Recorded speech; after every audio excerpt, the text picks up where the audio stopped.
जोरात बोला माझ्याशी महिला म्हणलं. देवानं देह दिला कशासाठी दिला? भक्ती करण्यासाठी, भजन करण्यासाठी, नामचिंतन करण्यासाठी देवानं देह दिलेला आहे. आमचं याचे उलटे, देवे दिला देह भोजना. आमच्याकडे भजन नाही, भजन आम्ही करत नाही, भजन आमच्या जीवनामध्ये नाही. आम्ही फक्त भोजन करतो. खाया पिया सुखसे सोया नाहात जमाना कोया औटा हात का मानव देह अल्लाने तुझं दिया. जीवनात भजन नाहीये, जीवनात भक्ती नाहीये, जीवनात नामचिंतन नाही आणि तुम्ही करत नाही. त्याच्या पाठीमागं सुद्धा बरीच कारणं आहेत. पण माझं सांगणं आहे तुम्हाला, मनुष्य जन्म घेऊन या मृत्यू लोकात जन्माला आलोय. काहीतरी या देहाचं सार्थक व्हावं असं वाटत असेल तर त्या भगवंताच्या नामाशिवाय तुमच्या माझ्या जीवनाला पर्याय नाहीये. माझी भाषा कळते ना तुम्हाला? कीर्तन समजते ना? मग काहीतरी असं असं असं असं काहीतरी रिस्पॉन्स द्या की. एक वाक्य मी नेहमी सांगत असते, काही ना बाबा, श्रोता जब जागता है तो ये वक्ता बढ़िया कथा कहता है. श्रोता जब जागता है तो ये वक्ता बढ़िया कथा कहता है, लेकिन श्रोता जब सो जाता है तो ये वक्ता कुछ भी बकता है. म्हणजे वाटत असेल मी काही बकू नये, बोलू नये. एक तुम्हाला विनंती माझी, मी कीर्तनामध्ये हसवेल हे मुळात मनामध्ये आणू नका. आणि त्या हेतूने आल्या असाल तर प्लीज माझी विनंती आहे, कीर्तन त्याच्यासाठी नाहीये. भक्ती ज्ञाना विरहित इतरा गोष्टीनं त्याच्यामुळे कीर्तन थोडं बारकं नाही का? दादा तुमच्यासाठी तरुण बांधव, मला माहिती तुम्ही कशासाठी आलात,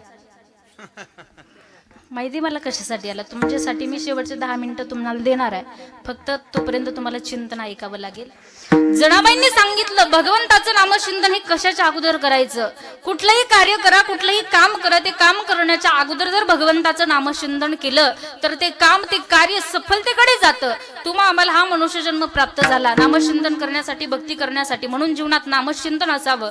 बऱ्याच लोकांचा प्रश्न आहे दादा, का करायचं ताई नामचिंतन, का करायचं भजन, का करायचं देवाचं नामचिंतन, त्याचा फायदा आम्हाला काय? म्हणजे ज्ञानोबराय म्हटले, या जगामध्ये सगळ्यात श्रेष्ठ जर काय असेल तर माझ्या भगवंताचं नाव आहे.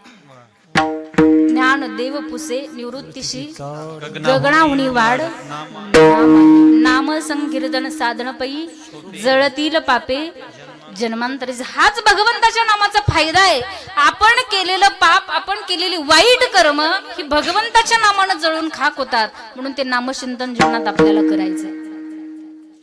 बरेच लोक प्रश्न निर्माण करतात, नामचिंतन केलं पाहिजे, पण माझी गोष्ट तुम्हाला माझं आवर्जून सांगणं आहे, भगवंताचं नामचिंतन जर तुम्हाला करायचं असेल, भक्ती जर करायची असेल तर योग्य वयात आणि योग्य वेळीच करा.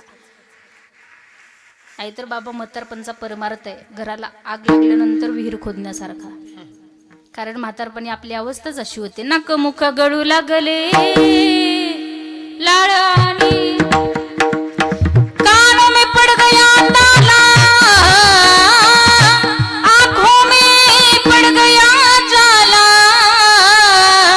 नाकों से बहने लगा नाला, अब क्या करे गोपाल. कानानं ऐकून येणं, डोळ्यानं न दिसणं, तोंडानं बोलता न येणं, समजावं आपल्या घराला आग. इथं बसलेल्या किती लोकांची लागली पाहणार नाही, ज्यांची लागली त्यांची अशीच लागू द्या. पण ज्यांची ज्यांची घर अजून मजबूत आहेत त्यांनी काय करायचे, करावी तातडी परमार्थाची, संत समागमे धरावी आवडी, करावी तातडी परमार्थाची. भगवंताचं नामचिंतन योग्य वयात आणि योग्य वेळी माणसानं करावं. एकदा म्हातारं झालं की परमार्थ माणसाकडनं होत नाही. जोपर्यंत आहेत तरुण तोपर्यंत घ्यायचा परमार्थ, एक दिवस जायचं मरून, मग लोक टाकणार. त्याच्यामुळे घ्यायचा परमार्थ करून. योग्य वयात आणि योग्य वेळी माणसानं परमार्थ करावा, नामचिंतन करावं.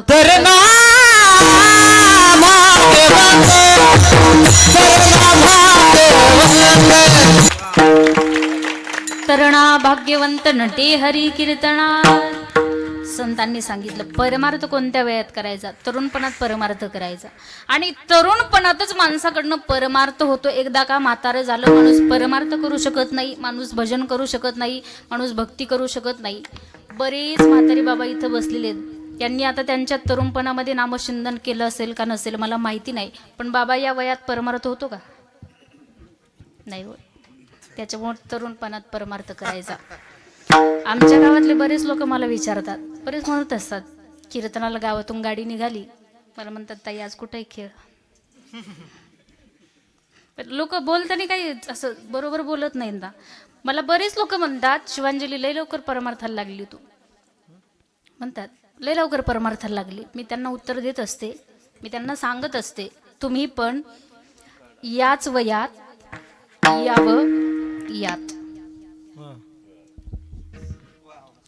तुम्ही पण याच वयात यावं यात.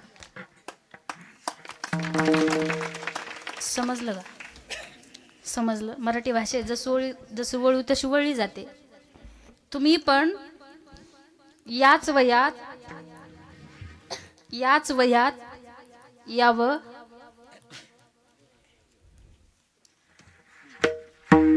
मराठी भाषा नाही कळत का? एक उदाहरण सांगत असते मी. बाबा महाराज सातारकर सांगत असतात, म्हणजे युट्यूबवर ऐकलेले मी. पूर्वीच्या काळी लोक कीर्तनाला जाताना बैलगाडीमध्ये बसून जायचे. पूर्वी साधन वगैरे नव्हती. जुनी वयस्कर मंडळी बैलगाडीमध्ये कीर्तनाला जायचे. बाबांनी परिचय लोकांना प्रश्न केला, तुम्ही कशात आलात? त्यांच्या थोड्या काय शब्दात बदल झाला, ते पूर्ण वाक्य बदलून गेलं. त्यांनी सांगितलं आम्ही सगळी बैल गाडीत बसून आलो. हे ज्याला कळलं नाही त्याला धन्यवाद. याच्यापेक्षा सोपं मला सांगता येत नाही. आता मला सांगायचं तुम्हाला एकच, परमार्थ जर करायचा असेल तर तरुणपणात आणि तरुणपणातच माणसानं परमार्थ करावा. याच वयात यावं यात. परमार्थ करायचा असेल तर याच वयात माणसानं परमार्थ करावा. म्हणून जनाबाई महाराज जो आपल्याला सांगतायत भगवंताचं नामचिंतन कशाच्या अगोदर घ्यायचं, मग पाऊल टाकावे. हे फक्त पाऊलापुरतंच नाही, कुठलंही कर्म करा, कुठलंही कार्य करत असताना अगोदर भगवंताचं नामचिंतन करा. संत म्हटले राम राम स्मरा, राम राम स्मरा, राम राम स्मरा. कधी प्रमाण पाठ आहे, पण कधी मरायच्या राम राम स्मरा. बरोबर आहे, प्रमाण सगळ्यांना पाठ असतात, पण याचा विचार माणूस जीवनात कधी करत नाही. कशाच्या अगोदर भगवंताचं नामचिंतन करायचं? जेवण करण्याच्या अगोदर, झोपेतून उठल्याच्या नंतर, आंघोळ करण्याच्या अगोदर, गाडीवर बसण्याच्या अगोदर, बाहेर फिरायला जाण्याच्या अगोदर, कशाच्या अगोदर नामचिंतन करायचं? मी सांगेल तुम्हाला. मी शतकोटी वाचत असताना माझ्या वाचनामध्ये, पुराण शांत बसा, तुम्हाला झोप आली असलं तर उठून जाऊ शकता. झोप आली का? बघा, मी तरी उठून जा म्हटले होते, आता ते उठू देणार नाही तुम्हाला. आता गप बसायचं. चला, काय सांगत होते मला? कीर्तन. भगवंताचं नामचिंतन कशाच्या अगोदर करायचं? मी शतकोटी वाचत असताना माझ्या वाचनामध्ये एक सुभाषित आलं होतं. ते सुभाषित आपल्याला सांगतं की भगवंताचं नामचिंतन हे कशाच्या अगोदर करायचं. शतम विहाय भोक्तव्यम, सहस्रम स्नानमाचरे, लक्षम विहाय दातव्यम, कोटिम तत्वा हरिम भजे. 100 कामं सोडायची, अगोदर जेवण करायचं. 1000 कामं सोडायची, अगोदर स्नान करायचं. 1,00,000 कामं सोडायची, अगोदर दान धर्म करायचा. आणि कोटी कामं बाजूला ठेवायची, अगोदर भगवंताचं नामचिंतन करायचं. म्हणून राम राम स्मरा आधी घेरे राम नाम, आधी घेरे राम नाम. सगळ्या संतांनी उपदेश केलेला, अगोदर भगवंताचं नामचिंतन करा, नंतर तुम्हाला जे कुठलं कार्य करायचं ते नंतर करा. अगोदर भगवंताचं नामचिंतन करा. एक लक्षात घ्या, तुम्हाला नामचिंतन करायचं असेल, भगवंताची भक्ती करायची असेल ना, या आयुष्याचे सूत्र जोपर्यंत चांगले आहेत तोपर्यंतच करा. म्हणजे ज्ञानोबराय म्हटले, आयुष्याचे सूत्र बिघडता उमटे भूतांची खळाळता. एकदा का आयुष्याचं सूत्र बिघडलं, मग माणसाला दिसत नाही, ऐकू येत नाही. जवळ हे सकळ सिद्ध आहे, हात चालावया पाय, तव तू आपले स्वहित पाय, तीर्थयात्रे जाय. चाल समजली असेल? हे लवकर कळत आपल्याला. संत म्हटले, जोपर्यंत आपल्या आयुष्याचे सूत्र चांगले आहेत तोपर्यंत आपल्याला परमार्थ करायचं, नामचिंतन करायचं. ज्ञानोबराय म्हटले, ज्ञानोबरायांची भाषा आहे, आयुष्याचे सूत्र बिघडता. या आयुष्याचे सूत्र एकदा बिघडले की माणूस परत काहीच करू शकत नाही. कोणाला ऐकू येत नाही, कोणाला दिसत नाही. काहींना लांबचं दिसत नाही, काहींना जवळचं दिसत नाही, काहींना काहीच दिसत नाही. बाबा, या बहिऱ्यांची तर फार गंमत आहे. हे समोरच्याला बहिरं समजता, इतके जोरात बोलता. म्हणजे आयुष्याचे सूत्र बिघडतात. फिजिकली अनफिट झालं की माणसाच्या अडचणी वाढत चालतात. आयुष्याचे सूत्र बिघडले की माणसाच्या अडचणी वाढत चालतात. माणसाला मग परमार्थ करता येत नाही, भजन करता येत नाही, भक्ती करता येत नाही. आणि प्रक्रिया आहे ज्याला ऐकू येत नाही त्याचं फार अवघड आहे. एक गृहस्थ होता, 4 महिने त्याच्या लग्नाला झाले, संसार सुखानं चालला होता. पण 4 महिन्यानं तो डॉक्टरकडे गेला आणि डॉक्टरला म्हटला, डॉक्टर माझी एक अडचण आहे, संसार सुखात चालू आहे पण माझ्या मिसेसचा एक प्रॉब्लेम आहे, मी जे बोलतो का ते तिला ऐकूच येत नाही.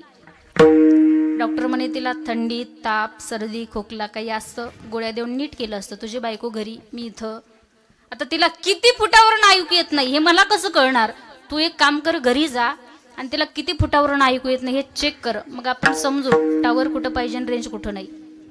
हा घरी गेला, 50 फुटावर उभा राहिला, बायकोला आवाज दिला, अगं ऐकलंस का, भाजी काय केली? तिचा काही रिप्लाय आला नाही. त्याला समजलं तिला 50 फुटावरून ऐकू येत नाही. परत 30 फुटावरती गेला, तिथून आवाज दिला, अगं ऐकलंस का, भाजी काय केली? तिचा काही रिप्लाय आला नाही. बाबा टेन्शन येणारच ना, 4 महिने लग्नाला झाले, एक तर होईना, सासऱ्यानं नशिबी बहिरी मारली की काय, टेन्शन येणारच ना त्याला. तो विचार करू लागला, हिला ऐकू येत नाही, मग यानं तिला ऐकूच आलं नाही, त्याचा काही रिस्पॉन्स आला नाही. हा जवळ गेला, रपकन हात उचलला, हळू मारला. जोरात मारू शकत, क्रियापद सावकाश द्या, माझं व्याकरण पक्क आहे.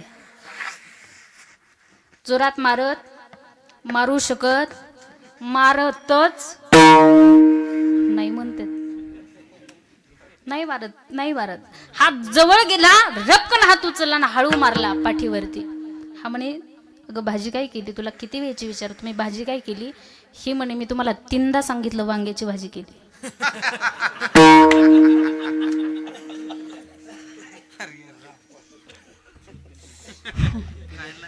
तुम्ही बोला बरं, नाही तर मला इथं डॉक्टर बोलावं लागेल.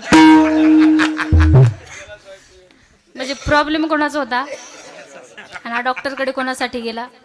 फिजिकली अनफिट झालं की माणसाच्या अडचणी वाढतात, आयुष्याचे सूत्र बिघडतात. एकदा का आयुष्याचे सूत्र बिघडले की माणसाचं फार अवघड आहे. ज्याला बहिरे, ज्याला काहीच ऐकून नाही, लोक म्हणतात राम राम, ते म्हणतात लांब लांब, भजनी म्हणतात हे शंकरा, ते म्हणतात हे बंद करा. अडचणी वाढत चालतात बाबा. म्हणून हे आयुष्य, या आयुष्याचे सूत्र जोपर्यंत चांगले आहेत तोपर्यंत आपल्याला परमार्थ करायचं, भजन करायचंय. संसार आहे, हा संसार आहे. या संसारामध्ये एक छोटंसं घर आहे, थोडं बारीक देऊन कान देऊन ऐका बरं. घर आहे, त्या घरामध्ये फर्निचर आहे, धान्य आहे, बायको आहे, मुलं आहे, कापूस आहे, सगळ्या गोष्टी त्या घरामध्ये आहेत. शॉर्ट सर्किट झालं, धडधड घराला आग लागली. त्या घरात सगळ्या वस्तू आहेत बाबा, धान्य आहे, कापूस आहे, फर्निचर आहे, बायको आहे, पैसा आहे, मुलगा आहे, सगळ्या गोष्टी त्या घरामध्ये आहेत. मला सांगा, त्या घरातून अगोदर काय बाहेर काढलं पाहिजे?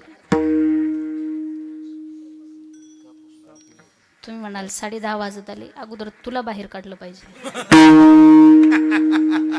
ही ज्याची त्याची भूमिका आहे, ज्याची त्याची भूमिका आहे, बरोबर. अगोदर काय बाहेर काढलं पाहिजे? कापूस काढला पाहिजे, तुमच्याकडे आहे का? नाही का? आहे. फर्निचर काढलं पाहिजे, पैसा काढला पाहिजे, मुलगा काढला पाहिजे, बायको काढली पाहिजे. अगोदर काय बाहेर काढलं पाहिजे? बाबा रंगनाथ गुरुजी परभणीकर सांगायचे, कुंभार आणि कुंभारी यांना जर आयुष्य भरपूर असेल तर ते मडक्यांची कमतरता नसते. आता सांगा काय काढलं पाहिजे?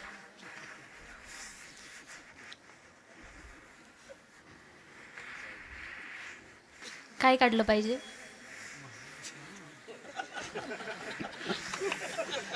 बाबा काय काढलं पाहिजे?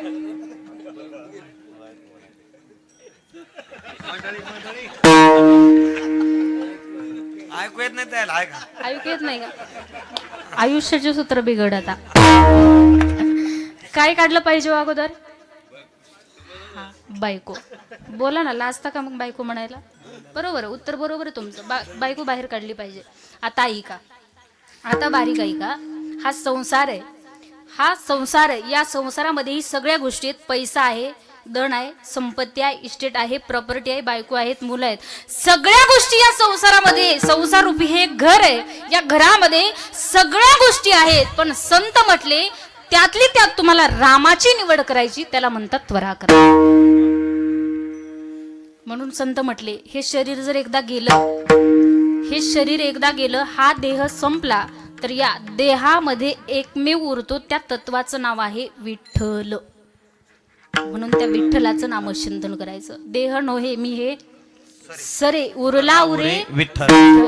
शरीर गेलं, शरीर संपलं, शरीर जाणार आहे. हे शरीर संपलं की या शरीरामध्ये एकच तत्व उरतं, त्या तत्वाचं नाव म्हणजे विठ्ठल आहे. आणि त्याच विठ्ठलाचं नामचिंतन करायचं, म्हणून त्या देवाचं नामचिंतन करायचं. एक गोष्ट सांगून जाईल, तुम्हाला मंदिरातला देव नाही समजला तरी चालेल, फार जबाबदारीनं बोलते बरं.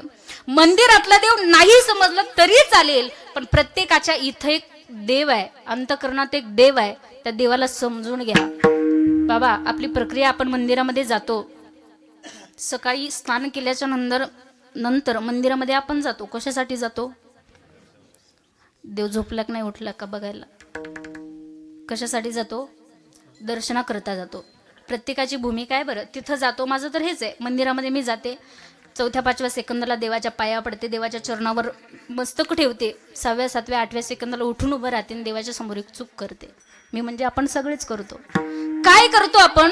ज्या देवाच्या दर्शनाकरता आपण गेलेलो असतो, त्या देवाच्या समोर 2 हात जोडून उभे राहतो. काय करतो आपण? आपले डोळे बंद करतो. चामाचे डोळे दाविती, माऊली म्हटले, चामाचे डोळे दाविती.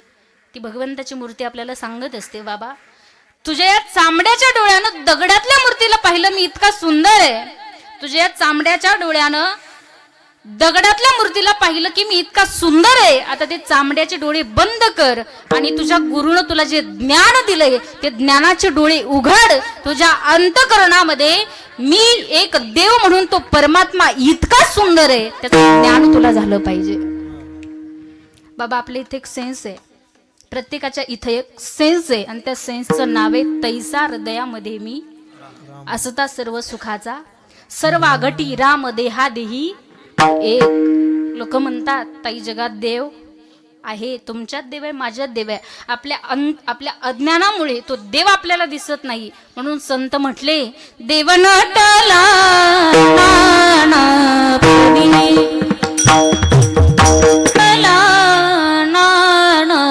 परी भरोनी उरला चराचरी, देव नटला नाना परी, देव नटला नाना परी. कणाकणात भगवंत आहे, तुमच्या माझ्या प्रत्येकाच्या अंतःकरणात तो देव आहे. विठ्ठल जळी स्थळी वरला, कणाकणात तो भगवंत आहे. आणि जनाबाई महाराज तेच आपल्याला सांगतात, त्याच विठुरायाचं वेड आपल्या मनाला लावायचंय, भगवंताचं नामचिंतन करायचं. मंडळ ऐका, तुम्ही नामस्मरण करत नाही त्याच्या पाठीमागचं कारण म्हणजे तुमचा संसार आहे.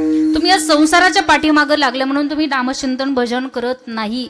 पण एक गोष्ट मी सांगेल, संत म्हटले संसार करू नका, या मताचे आम्ही नाही. संसारही करा, पण संसार करत करत परमार्थ करायचा. संसारी असावे असुनी भजन करावे वेळोवेळा.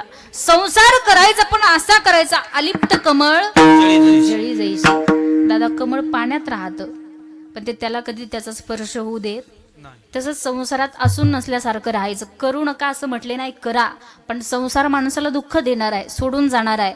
म्हणून माणसाच्या सोबत येणारी गोष्ट एकच येते, म्हणजे भगवंताचं नाम. म्हणजे नाथ महाराज म्हटले, तुळशी माळ गळा गोपी चंदन टिळा, हृदयी कळवळा वैष्णवांचा, किंवा आवडे देवासी तो ऐका प्रकार नामाचा उच्चार रात्रंदिवस. म्हणून त्या भगवंताचं नामचिंतन माणसाला करायला सांगितलं.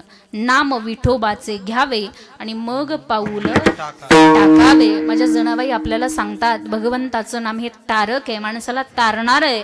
आणि या नामानं अनेकांचा उद्धार झालेला आहे. अभंगाचं 2रं चरण. नाम तारक हे थोर, नामे तारिले अपार. जनाबाई म्हणतात, भगवंताचं नाम हे माणसाला तारणार आहे. भगवंताच्या नामानं अनेकांचा उद्धार झालेला आहे. नामी तरला नाही कोण ऐसा द्यावा निवडून. भगवंताचं नामचिंतन केलं त्या व्यक्तीचा उद्धार झाला नाही, असा व्यक्ती जगामध्ये शोधूनही सापडणार नाही. भगवंताच्या नामचिंतनानं अनेकांचा उद्धार झालेला आहे. भगवंताच्या नामचिंतनानं अनेकांचा उद्धार झालेला. पण ऐका, आपल्याही जीवनात आपल्यालाही आपला उद्धार करून घ्यायचा असेल तर ते नामचिंतन करावं लागेल, आणि ते तारणार आहे. भगवंताचं नाम माणसाला तारणार आहे. माणसाला तारतं याच्यात नवल नाही, भगवंताच्या नामानं दगडही पाण्यावर तरली. ही ताकद भगवंताच्या नामात आहे. ज्यावेळी सेतू बांधत होते हनुमंतराय, दगडावर रामनाम लिहायचे, दगड पाण्यामध्ये टाकायचे, पाण्यात दगड तारायचा. प्रभू रामचंद्रांनी पाहिलं माझ्या नावानं दगड पाण्यावरती तरतात. दुसऱ्या दिवशी तिथं ट्राय करायला आले, माझ्या नावानं दगड पाण्यावर तरतात, मी टाकलेली का तरणार नाहीत? ऐका बरं बारीक, मी टाकलेली का तरणार नाहीत? माझ्या प्रभू रामचंद्रानं सुपारी एवढा दगड घेतला, पाण्यात टाकला, टाकला तसाच बुडात गेला. त्याच्यापेक्षा मोठा घेतला, तोही पाण्यामध्ये टाकला, टाकला तसाच बुडात गेला. परत त्याच्यापेक्षा मोठा घेतला, तोही टाकला, टाकला तसाच बुडात गेला. इकडे तिकडे पाहू लागले, मला कोणी पाहिलं का नाही. बाबा आपलंही असंच आहे, एखादा व्यक्ती जर गाडीहून पडला तर लागलं किती बघत नाही, पण मला कोणी बघितलं का हे बघतो. पाहू लागले इकडे तिकडे, मला कोणी पाहिलं का? पाठीमागून पाहिलं तर जोडून या कर उभा हनुमंतराय दिसले. आणि हनुमंतरायला प्रभू रामचंद्राने विचारलं, हनुमंतराय कधी आले? म्हणे प्रभू पहिल्याच दगडाला इथं होतो. हनुमंतरायला विचारलं, हनुमंतराय तुम्ही दगड पाण्यावर टाकता माझं नाव लिहून, ते दगड पाण्यावर तरतात, मी टाकलेली दगड बुडात का जातात? हनुमंतरायांनी उत्तर दिलं, प्रभू तुझ्या नामाचा महिमा तुझं न कळे मेघ श्यामा. म्हणजे देवापेक्षाही श्रेष्ठ देवाचं नाम आहे, म्हणून ते नामचिंतन तुम्हाला मला जीवनामध्ये करायचं. आणि ऐका, हे नाम इतकं श्रेष्ठ आहे भगवंताचं. नामे तारिले तारिले महापापी उद्धारिले. भगवंताच्या नामानं ज्यांनी वाईट कर्म केली, ज्यांनी वाईट पाप केली, अशांचाही उद्धार झाला. ही ताकद भगवंताच्या नामात आहे. ऐका, हे नाम इतकं श्रेष्ठ आहे, ते सहजासहजी कोणालाही प्राप्त होत नाही. तुम्ही भाग्यवान आहात, कीर्तनाला आलात, कीर्तन ऐकण्याचं भाग्य तुम्हाला प्राप्त झालं. हे काहीतरी तुमच्या पाठीमागचं काहीतरी जन्माचं पुण्य म्हणावं लागेल, म्हणून तुम्ही कीर्तनाला आलात. बरेच घरी गोदडीत झोपलेले असतील, त्यांचं पाप आडवं येतं, बाकी काही नाही. पाप आडवं येतं माणसाला. बरेच इथं येतात पण इथं येऊन झोपतात, तरी पण तुम्ही भाग्यवान आहेत. इथं येण्याचं भाग्य तुम्हाला लाभतं. या धर्ममंडपमध्ये भगवंताच्या नामाचा उच्चार कानावर जरी पडला, भगवंताचं नाम इतकं श्रेष्ठ आहे की ते सहजासहजी माणसाला प्राप्त होत नाही. एक सुंदर भजन आहे हे. भगवंताचं नाम लाख माणसातून एखाद्याच्या वाटेला ते येतं, एखाद्याला ते प्राप्त होतं. लाखों में किसी एक को चुनते हैं,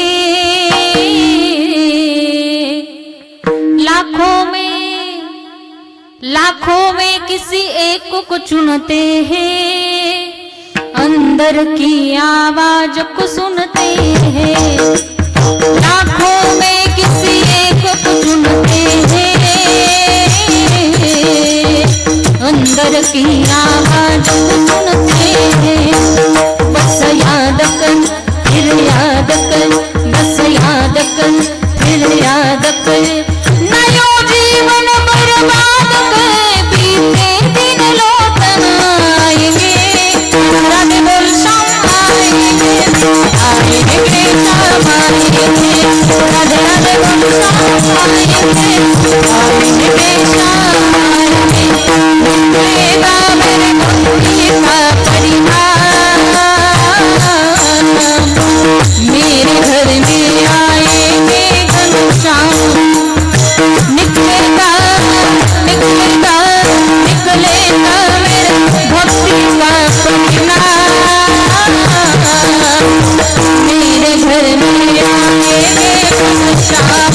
बस याद कर फिर याद कर, बस याद कर फिर याद कर, नयो जीवन बर्बाद कर, बीते दिन लौट आएंगे. आएंगे श्याम आएंगे, राधे राधे बोल श्याम आएंगे, आएंगे श्याम आएंगे, आएंगे श्याम आएंगे, आएंगे श्याम आएंगे. हे भगवंताचं नाम माणसाला सहजासहजी प्राप्त होत नाही, ते फार श्रेष्ठ आहे. म्हणून माझ्या जनाबाई म्हटल्या या भगवंताच्या नामानं अनेकांचा उद्धार झालेला आहे, म्हणून ते नामचिंतन जीवनात करायचं. कोणाकोणाचा उद्धार झाला? अभंगाचं तिसरं चरण. अजा मेळा उद्धारीला चोखा मेळा मुक्ती सणीला. जनाबाई म्हटल्या अनेकांचा उद्धार भगवंताच्या नामानं झालेला आहे. अजाबेळ नावाचा एक ब्राह्मण होता. कन्याकुब्ज नावाच्या शहरामध्ये तो राहायचा. वेश्या त्यानं घरी आणल्या. ब्राह्मण होता, वेश्याला घरी आणलं आणि घरी आणून, ऐका बरं, ब्राह्मण होता, वेश्या घरी आणल्या. इतके वाईट कर्म त्यानं जीवनात केली, वाईट पाप केलं, लोकांना मारायचा, चोऱ्या करायचा. एक दिवस संतांची दिंडी घरी आली आणि घरी येऊन त्या संतांनी त्या अजामेळाकडं दक्षिणा म्हणून एक गोष्ट मागितली. म्हणजे तुझ्या पोटी आता जो 10वा मुलगा जन्माला येणार आहे त्या मुलाचं नाव फक्त आणि फक्त नारायण ठेव. दक्षिणा म्हणून मागितली, त्याचं नाव नारायण ठेवलं. यानं जीवनभर वाईट कर्म केली, आयुष्यभर वाईट कर्म केली, वाईट पाप केली. मरता वेळी फक्त मुलाला आवाज दिला, नारायणा म्हणून आवाज दिला. नेण्याकरता यमदूत आले होते, पण देवाला समजलं हे गिराईक आपलंय. एका शब्दात एकदाच मरायच्या वेळी फक्त एकदा तो राम, एकदा भगवंताचं नामचिंतन नारायण म्हटला तर अजामेळी पाप राशी तोही गेला वैकुंठाशी. म्हणजे एकदा जरी नारायण म्हटलं तर तो वैकुंठाला गेला. आपण आपल्या जीवनात भक्ती केली, भजन केला, चोखा मेळा मुक्तीच नेला.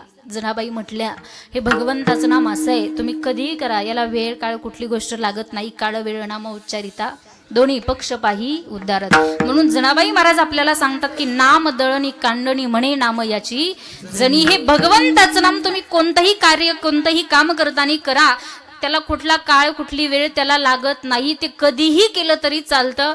जेवताना करा, गाडी चालवताना करा, बाहेर फिरताना करा, चालत चालत कुठे जरी चालले तरी ते भगवंताचं नामचिंतन करा. आणि तेच नामचिंतन तुम्हाला मला करायचं.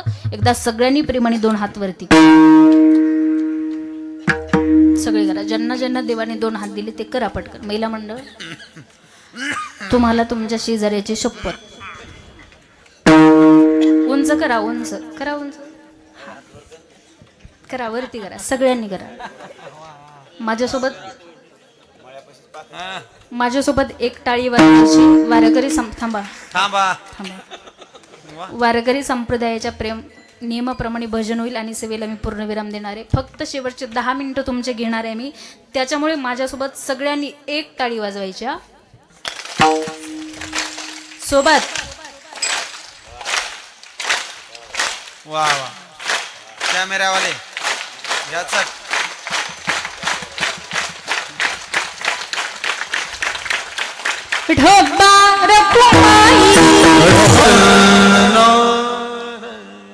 मोजून 10 मिनिटं तुमचे मी घेणार आहे शेवटचे. मला जायचे फक्त 2 महत्त्वाच्या गोष्टी सांगायचे. दादा, आपण या महाराष्ट्रामध्ये जन्माला आलो. छत्रपती शिवाजी महाराजांचा हा महाराष्ट्र, आणि त्या महाराष्ट्रामध्ये तुमचा माझा जन्म झालेला. आपण फार भाग्यवान मंडळी आहोत की या राजांच्या आणि या संतांच्या भूमीमध्ये आपण जन्माला आलो. पण ज्या धर्मामध्ये, ज्या प्रांतामध्ये, ज्या महाराष्ट्रामध्ये जन्माला आलो ना, त्या धर्माविषयी कधीतरी स्वाभिमान बाळगा. देशाविषयी, धर्माविषयी स्वाभिमान बाळगा. देशभक्त व्हा, देशभक्त व्हा, देशभक्त होऊ, देशभक्त व्हा. या धर्माविषयी स्वाभिमान बाळगा. बाबा, आज आपला हा धर्म फार खालच्या पातळीला चाललेला आहे. मला एक गोष्ट आवर्जून का सांगायची, आपल्या या महाराष्ट्रामध्ये आज मुलींचं वातावरण, मुलींवरती बलात्कार होत चालले, मुलींवरती अन्याय अत्याचार होत चालले. हे वातावरण कुठेतरी थांबावं, एवढा हेतू अंतःकरणात ठेवून मी शेवटचे 10 मिनिटं तुमच्यासाठी बोलणार आहे. आज 3.5 वर्षाची मुलगी असेल, 13 वर्षाची मुलगी असेल, 15 वर्षाची मुलगी असेल, या मुलीवरती जर बलात्कार होत असेल तर आमचा धर्म कुठं चाललाय? या धर्माविषयी आम्ही स्वाभिमान बाळगला पाहिजे. या महाराष्ट्राच्या मातीमध्ये हे स्वराज्य उभं करण्यासाठी माझ्या छत्रपती शिवाजी महाराजांनी आणि राजांच्या मावळ्यांनी कितीतरी रक्त या महाराष्ट्राच्या मातीमध्ये सांडलेलं आहे. आज दुःख वाटत असेल माझ्या राजांना. आपल्या डोळ्याच्या समोर मुली मारल्या जातात, आपल्या डोळ्याच्या समोर मुलींवरती अत्याचार होतात, आपल्या डोळ्याच्या समोर मुलींवरती बलात्कार होतात. कुठं चालला आमचा धर्म? कधीतरी या धर्माविषयी, देशाविषयी कधीतरी स्वाभिमान बाळगा. राजांनी जे कष्ट केले या महाराष्ट्राच्या मातीसाठी, या मुलींसाठी, बायकांसाठी जे कष्ट माझ्या राजांनी केले, स्त्रियांसाठी, ऐका, माझ्या छत्रपती शिवाजी महाराजांच्या डोळ्याला दिसणारी प्रत्येक स्त्री राजांनी आई समान, बहिणी समान मांडली. एखाद्या स्त्रीकडं एखाद्यानं जर वाईट नजरेनं पाहिलं तर माझ्या छत्रपती शिवाजी महाराजांनी भरत चौकात त्या व्यक्तीचा चौरंग बनवला. आमचा धर्म कुठं चालला? आमच्या मुलीला न्याय मिळत नाही. कुठल्या पातळीला आमचा धर्म चाललेला आहे? आमच्या महाराष्ट्रामध्ये ज्या छत्रपती शिवाजी महाराजांनी आमचा हा महाराष्ट्र उभा केला, हे स्वराज्य उभं केलं, हा महाराष्ट्र घडवला, आज त्याच महाराष्ट्रामध्ये मुली मारल्या जात आहेत. मुली सुरक्षित नाहीये. महिला मंडळ, एक गोष्ट तुम्हाला आवर्जून सांगून जाईल, आपल्या मुलीला काही शिकवा नाही तर नका शिकवू, तिला कॉलेजला पाठवा नाही तर नका पाठवू, पण गावागावात प्रशिक्षण वर्ग आहेत, कधीतरी एकत्र या. आपल्या मुलीला तलवारबाजी करायला शिकवा, आपल्या मुलीला लाठीगाठी करायला शिकवा, आपल्या मुलीला दानपट्टा चालायला शिकवा. आपल्या मुलीला जर दानपट्टा चालवता नाही आला, आपल्या मुलीला जर तलवारबाजी करता नाही आली, आपल्या मुलीला जर लाठीगाठी करता नाही आली, तर समजा आपल्या मुलीचं आयुष्य धोक्यात आहे. नवरात्राला की थाटामाटात उत्सव साजरा करतो, 9 कलरच्या 9 साड्या आपण घालतो, नका घालू. जगदंबा मातेच्या कुठं ग्रंथात लिहिलेलं नाही 9 कलरच्या 9 साड्या घातल्या पाहिजेत, कुठल्या ग्रंथात लिहिलेलं नाही. देवीच्या अंगावरच्या वस्त्रांकडे लक्ष ठेवण्यापेक्षा देवीच्या अंगावरच्या शस्त्राकडे लक्ष ठेवा.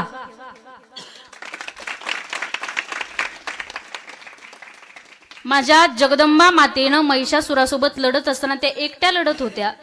जगदंबा माता महिषासुरासोबत एकट्या लढत होत्या, एकट्यानं त्यांचा वध केला. मला माहित नाही तुम्हाला या गोष्टीची जाणीव आहे की नाही, पण आज आपल्या पावलावर महिषासुर तयार झालेले आहेत. म्हणून तुम्हाला हात जोडून विनंती, मुलीला काही शिकवा नाही तर नका शिकू, पण तलवारबाजी करायला नक्कीच शिकवा, कारण येणारा काळ फार भयंकर आहे, येणारा काळ फार वाईट आहे. पोरांनो, तुम्हाला एक गोष्ट माझी सांगणी, तुमची बहीण म्हणून मला ऐका. तुम्हाला हात जोडून एक विनंती आहे, एखाद्या पुरीचं आयुष्य उद्ध्वस्त होईल इतके वाईट वागू नका. बहीण म्हणून ऐका मला. ही अन्याय, हे अत्याचार जे मुलींवरती आज होत चाललेत, काय केलं दादा माझ्या छत्रपती शिवाजी महाराजांनी? काय केलं? डोळ्याला दिसणारी प्रत्येक स्त्री आई समान बहिणी समान मानली. छत्रपती शिवाजी महाराजांची जयंती आली का आपण म्हणतो, राजा तुम्ही परत जन्माला या महाराष्ट्राला तुमची गरज आहे. राजा परत जन्माला या. कशाला जन्माला यायचं? हे झालेले अत्याचार पाहायला कशाला जन्माला यायचं राजांनी? आपण म्हणतो राजांची जयंती आली की डीजे लावतो, दारू पितो, नको त्या गाण्यावर माझ्या राजांच्या समोर आपण नाचतो. दादा एक गोष्ट सांगू, आपला राजा होता बाया नाचवणारा नाही, बाया वाचवणारा राजा होता आपला. स्त्रियांचं संरक्षण, स्त्रियांचं रक्षण माझ्या छत्रपती शिवाजी महाराजांनी केलेलं आहे, आणि ती शिकवण कुठंतरी आचरणामध्ये आणा. काळ फार बदललेला आहे, काळ फार भयंकर आलेला आहे. म्हणून स्वतःचं जर आत्मसंरक्षण पूर्ण तुम्हाला करायचं असेल ना, तर तुम्हाला थोडी तरी शस्त्राची माहिती असायला हवी. या महाराष्ट्राच्या मातीत तुमचा माझा जन्म झालं, हे स्वराज्य माझ्या राजांनी उभं केलं, असं तसं उभं केलेलं नाहीये. एक छोटंसं गीत म्हणून मी सेवेला पूर्णविराम देईल, फक्त ऐका. राजांनी हे छत्रपती शिवाजी महाराजांनी स्वराज्य उभं कसं केलं. हाती तलवार घेऊन रणी भिडला जाऊन केली मुघल शाही नष्ट. माझ्या राजानं घेतलंय कष्ट म्हणून घडला या महाराष्ट्र. म्हणून दादा आपल्या देशाविषयी, धर्माविषयी स्वाभिमान बाळगा. काही बोलायचं का अजून? बोलायचं का? तेच विचारलं, म्हणजे विचारलेलं बरं आहे. बोलायचंच का? वेळ भरपूर झाला. अगदी फक्त 2 ते 3 मिनटं घेते तुमचे. मला पण लांब जायचे, तरी पण सांगितलं त्यांनी, मग तुम्ही सगळे त्याच्यासाठीच आलेलात. बरेच लोक मला पाहायला येतात, कशी की जरांगे पाटलाची पुतणी, त्यांच्यासारखीच आहे. म्हणून ऐका, आज काकांनी उभ्या महाराष्ट्रामध्ये मराठा समाजाचा जो लढा हाती घेतलेला होता, हा लढा काका आज लढतायत. म्हणजे मराठा समाजाला आरक्षण भेटावं म्हणून काका समाजासाठी लढत होते. सगळ्या गोष्टींचा त्याग करून, घरादाराचा, बायका मुलांचा त्याग करून काकांनी आपल्या हक्कासाठी हा लढा हाती घेतला होता, आणि कुठंतरी तो पूर्णतेकडे गेलेला आहे. दादा आपल्याला मराठ्यांच्या लोकांना आरक्षण भेटल्यापासून या भारतातली, या महाराष्ट्रामधली अशी अनेक मुलं आहेत. कुणी PSI झालं, कुणी IPS झालं, अशी बरेच मुलं, इंजिनियर झालं, डॉक्टर झाली, बरेच मुलं नोकरीला लागली. म्हणून याच्यावरून आपल्याला समजतं की माणसाला, मराठाच्या समाजाला, मराठ्यांची जी मुलं होती यांना आरक्षणाची किती गरज होती. आणि काकांनी हा जो लढा हाती घेतला होता त्यांच्यासाठी एक वाक्य मी नेहमी वापरत असते. या महाराष्ट्रामध्ये, या भारतामध्ये, या जगामध्ये आजपर्यंत आले किती गेले किती उडून गेले भरारा, आले किती गेले किती उडून गेले भरारा, पण सरकारलाही सांगा संपला नाही आणि संपणारही नाही मनोज जरांगे पाटलांचा दरारा, मनोज जरांगे पाटलांचा दरारा. समाज एकत्रित करणं एवढी सोपी गोष्ट नाही, मी जास्त विस्तार करणार नाही, पण हा समाज जो एकत्रित केलेला आहे, कारण 450 वर्षापूर्वी ज्यांनी दिल्लीचं तख्त हलवलं होतं ते छत्रपती शिवाजी महाराज होते. 450 वर्षापूर्वी ज्यांनी दिल्लीचं तख्त हलवलं होतं ते छत्रपती शिवाजी महाराज होते. पण आज याच कलियुगामध्ये दिल्ली हलवणारे मनोज जरांगे पाटील आहेत. म्हणून आपल्या हक्कासाठी, आपल्या न्यायासाठी लढत होते आणि इथून पुढेही लढत राहतील. कोणाला काही जरी अडचण आली तर त्यांचं ठामपणे सांगणं आहे, मला सांगा मी अडचणी दूर करायला तयार आहे. कायम पाठीशी मराठ्यांच्या लेकरांच्या मी उभं आहे आणि कायम उभंही राहील. जाता जाता एक वाक्य मी देऊन जाईल. माणसानं जीवन जगत असताना जीवन जगावं कसं हे छत्रपती शिवाजी महाराजांकडनं शिकायचं. हे जीवन जगावं कसं छत्रपती शिवाजी महाराजांकडनं शिका. मरावं कसं की धर्मवीर संभाजी महाराजांकडनं शिका. आणि जीवन जगत असताना लढावं कसं हे मनोज जरांगे पाटलांकडनं शिका. म्हणून अगदी सुंदर आपण या सप्ताहाचं आयोजन नियोजन या ठिकाणी केलं. पुनश्च एकदा सर्व गावकरी मंडळींच्या मनापासून धन्यवाद व्यक्त करेल. एक माऊली महाराज एक विनंती करेल. दादांनी मला सांगितलं माझा थोडा आवाज बसलेला आहे, मित्र बनव्यामध्ये तेवढं गाणं म्हणा. दुःख अडवायला उंबऱ्यासारखा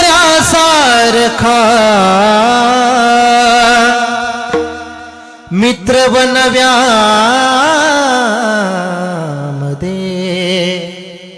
गारव्यासारखा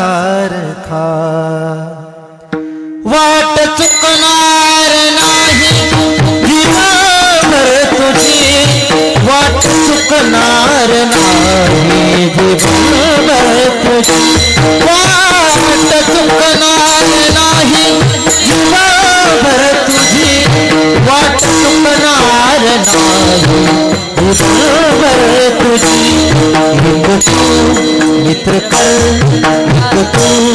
मित्र कर अर्षा सारखा, अर्षा सारखा मित्र बनव्यामध्ये गारव्यासारखा, मित्र बनव्यामध्ये गारव्यासारखा, मित्र बनव्यामध्ये गारव्यासारखा.